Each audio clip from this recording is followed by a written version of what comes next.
জাতিৰ ওপৰত আৰু আপোনাৰ সমস্ত জনা যিহেতু সৰ্বজানন্তা সেই সূত্ৰে আমি অকণমান চিন্তা কৰি আমি য'ত উপস্থিত হৈ আছোঁ যি স্থানত আসনাধীষ্ঠ হৈ আছোঁ ইয়াৰ নাম গুৰুজনে আমাক দৰ্শন কৰাইছে নামঘৰ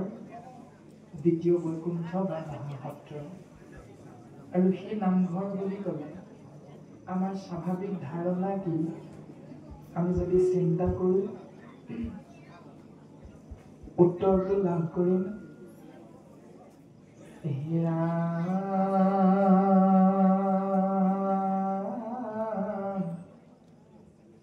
নামঘৰ নামঘৰ অসমীয়া জাতি আমি এইয়ে পৰিচয় নামঘৰ নামঘৰ ভকতিৰ আলম জীৱৰে আশ্ৰয় শুনা নাম জাতি গয়া জ্ঞাতি ঘতে সমন্বয় ঘতে সমন্বয় নামঘৰৰ বিনে আমাৰ অস্তিত্ব নৰয় ও নামঘৰৰ বিনে আমাৰ অস্তিত্ব নৰয়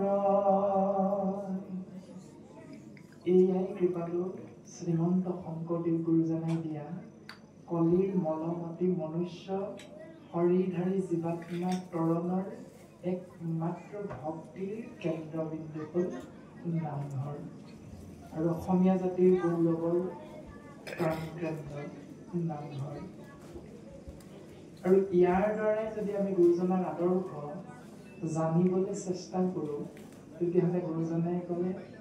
যে অসমীয়া জাতিৰ পৰিচয় নামঘৰ য'ত জাতি ধৰ্ম বৰ্ণ ভাষা নিৰ্বিশেষে শিক্ষিত অশিক্ষিত ধনী দুখীয়া উচ্চ নিচ আবাল বৃদ্ধ বনিতা সমস্তজনাই আহি আসনাধীষ্ঠ হৈ কৃষ্ণ গোসাঁই নিৰ্গুণ নাম আশ্ৰয় কৰি জীৱন ধন্য কৰাৰ সৌভাগ্যৱন্ত হ'ব পাৰে এয়াই হ'ল কৃপালু গুৰুজনাই বিশেষকৈ অসমীয়া জাতিৰ প্ৰতি বিশেষভাৱে আমাক দি থৈ যোৱা শ্ৰেষ্ঠতম নিদৰ্শন আৰু এই নিদৰ্শনকে কেন্দ্ৰবিন্দু হিচাপে আশ্ৰয় কৰি যদি আমি আমাৰ জ্ঞান আৰু বিবেকেৰে চিন্তা কৰোঁ তেতিয়াহ'লে প্ৰথম বুজি পাম এটি নামঘৰৰ পৰিচয় দাঙি ধৰিবৰ বাবে যিভাগি বাটচৰা আৰু বাটচৰাৰ সন্মুখত বা ৰাস্তাৰ কাষতে যিভাগি তোৰণ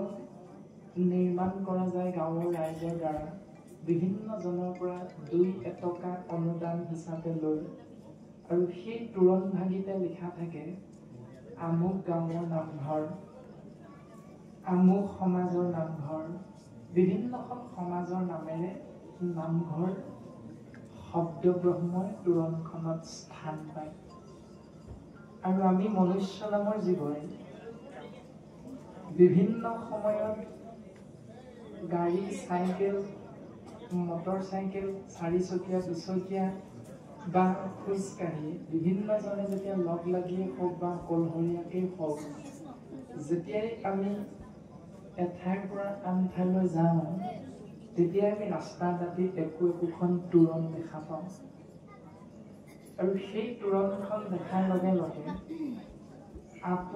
আপুনি প্ৰত্যেকজন বাট আই চকুকেইটা 1 ছেকেণ্ডৰ কাৰণে মুঠ খাই যায় আৰু মূৰটো তললৈ দিও খাই যায়